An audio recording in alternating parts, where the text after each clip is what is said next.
அஸ்ஸலாமு அலைக்கும் வரஹ்மத்துல்லாஹி பரகாத்துஹு. பிஸ்மில்லாஹிர் ரஹ்மானிர் ரஹீம். அன்பான சகோதர சகோதரிகளே, எல்லாம் வல்ல அல்லாஹ்வின் நல்லடியார்களே, இன்று நாம் காண இருக்கும் தலைப்பு அஞ்சா நெஞ்சம் கொள்வோம். பத்ர் போர்க்களம் நபிகளாரின் துணிச்சலுக்கு மிக சிறந்த ஓர் எடுத்துக்காட்டு. இஸ்லாமிய வரலாற்றில் முஸ்லிம்கள் மீது வலிய திணிக்கப்பட்ட முதல் போர் பத்ர் களம். எதிரிகள் ஆயிரக்கணக்கானோர் போர் தளவாளங்களுடன் வலிமையான நிலையில் இருந்த போதும் சொற்ப நபர்களுடன் சொற்ப ஆயுதங்களுடன் இறை உதவியின் மீதுள்ள நம்பிக்கையில் வலிமையான அந்த அணியை சந்திக்க தலைமை தாங்கி புறப்பட்டு சென்றார்கள் எனில் இது நபிகளாரின் துணிச்சலை தெளிவாக படம் பிடித்து காட்டுகிறது. அது மட்டுமின்றி கோழைத்தனத்தை நபிகளார் தமது வாழ்வில் முற்றிலுமாக வெறுத்தார்கள்.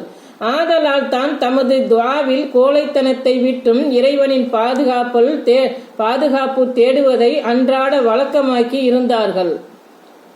நபி ஸல்லல்லாஹு அலைஹி வஸல்லம் அவர்கள், இறைவா, நான் இயலாமையிலிருந்தும் சோம்பலிலிருந்தும் கோழைத்தனத்தில் இருந்தும் மூப்பிலிருந்தும் பாதுகாப்பு கோருகிறேன். மேலும் வாழ்வின் சோதனையிலிருந்தும் இறப்பின் சோதனையிலிருந்தும் உன்னிடம் பாதுகாப்பு கோருகிறேன். மேலும் கபரின் வேதனையிலிருந்தும் உன்னிடம் பாதுகாப்பு கோருகிறேன் என்று பிரார்த்திப்பது வழக்கம். அறிவிப்பவர் அனஸ் பின் மாலிக் ரலியல்லாஹு அன்ஹு. நூல் புகாரி 2823. நபிகளாரின் தைரியத்திற்கு எடுத்துக்காட்டாக பின்வரும் சம்பவமும் ஆதாரமாக அமைந்துள்ளதை காணலாம். நபி ஸல்லல்லாஹு அலைஹி வஸல்லம் அவர்கள் மக்களிடையே அழகானவர்களாகவும் மக்களிடையே வீரமிக்கவர்களாகவும் மக்களிடையே தாராள மனமுடையவராகவும் இருந்தார்கள். ஒருமுறை மதீனாவின் மீது பகைவர்கள் படையெடுத்து வருகிறார்கள் என்று வதந்தி பரவவே மதீனாவாசிகள் பீதிக்குள்ளானார்கள்.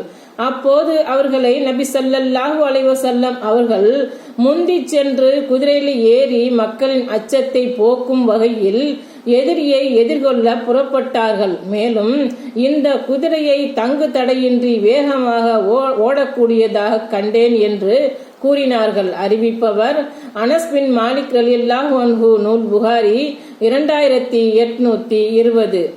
இத்தகைய அஞ்சா நெஞ்சரின் தொண்டர்களான நாம் எத்தகைய துணிவு பெற்றவர்களாக இருக்க வேண்டும். ஆனால் நம்மில் பலரோ பேய் என்றால் தவறான நம்பிக்கையில் நடுநிசையை தாண்டிவிட்டால் வெளியில் வரவே அஞ்சும் தொடை நடுங்கிகளாக இருக்கின்றோம் எனில் இது சரியா என்பதை சிந்திக்க வேண்டும். எது துணிச்சல்? இன்றைக்கு துணிச்சல், வீரம், தைரியம் என்றாலே அடுத்தவனை அநியாயமாக அடித்து உதைப்பது என்ற அளவில் தான் மக்கள் அறிந்து வைத்திருக்கின்றார்கள். இஸ்லாம் இதை போதிக்கவில்லை. இஸ்லாத்தின் பார்வையில் இது துணிச்சலும் அல்ல. தைரியம், வீரம் என்பது நம் கண்முன்னே ஒரு அநியாயம் நடக்கும் போது அதை கண்டித்து குரல் எழுப்புவது ஆகும். அந்த தீமைக்கு எதிராக நமது கண்டனத்தை பதிவு செய்வதும் தைரியத்தில் உள்ளதாகும். ஒரு முஸ்லிம் இவற்றை செய்வதிலிருந்து கோழையாக பின்வாங்கிவிடக் கூடாது. தவறை கண்டிக்கும் துணிச்சலை நபி அவர்கள் ஈமானில் ஒரு முக்கிய அங்கமாக குறிப்பிட்டுள்ளார்கள். அஸ்ஸலாமு அலைக்கும் வரஹ்மத்துல்லாஹி பரகாத்துஹு.